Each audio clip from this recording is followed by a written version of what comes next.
ठाण्यातल्या कोपरी पूर्व येथील न्यू इंदिरा नगर स्थानक रोड परिसरातील 37 घरांवर होणारी रेल्वे प्रशासन आणि ठाणे महापालिका यांची संयुक्त कारवाई तुर्तास थांबवण्यात आली आहे। ठाणे स्थानकाच्या सॅटिस प्रकल्प आणि विविध प्रकल्पांतर्गत रुंदीकरणासाठी ही कारवाई 15 दिवसांसाठी थांबवण्यात आली आहे। यानंतर नोटीस देऊन पुन्हा कारवाईला सुरुवात होईल असं सांगण्यात आलं।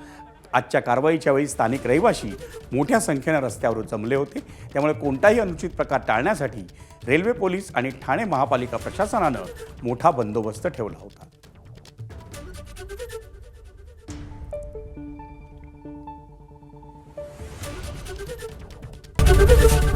एबीपी माझा, उघडा डोळे बघा नीट।